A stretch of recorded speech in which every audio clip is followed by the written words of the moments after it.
Hi, I'm Grace Okobo, and in this video, I dive into the first of a series of reflections on the topic of escaping foolishness based on the book of Proverbs.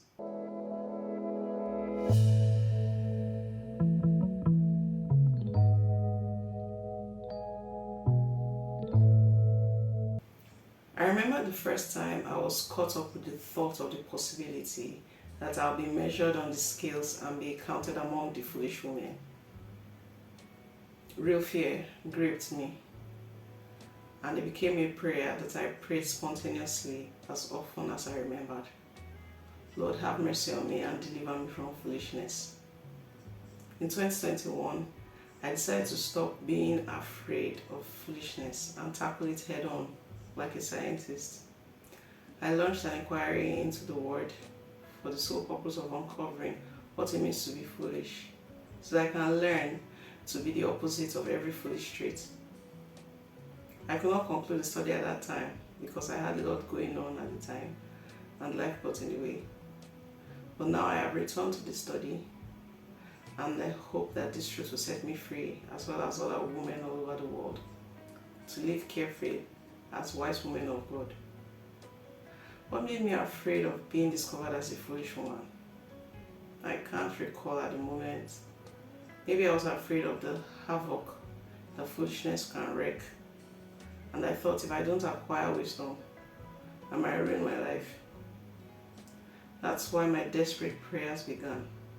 Who wants to ruin her own life by the foolish choices she makes? If I cannot learn to be wise, how can I escape certain ruin? Thank God it does not leave me clueless as to how to escape foolishness.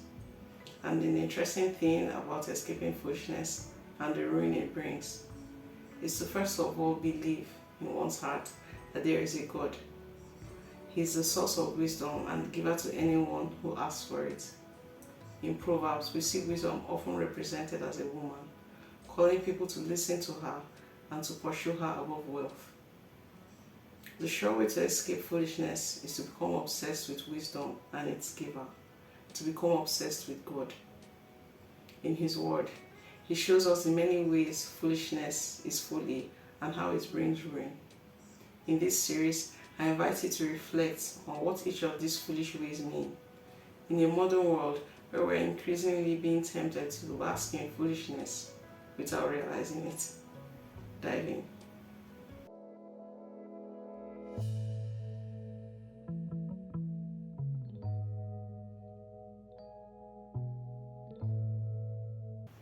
Proverbs 13:20.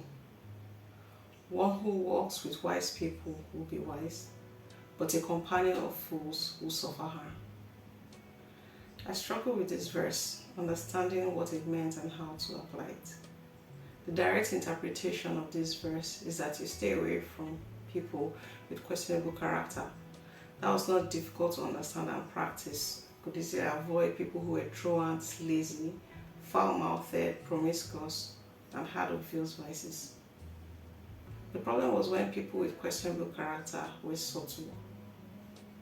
Like you can't see anything wrong with their character on first impression, but then after a couple of interactions, you begin to observe that some things are off. These insidious people are dangerous because if you are not careful, you will not realize just how the harmless things they have said and done and probably forgotten have seeped into your mind and changed you subconsciously.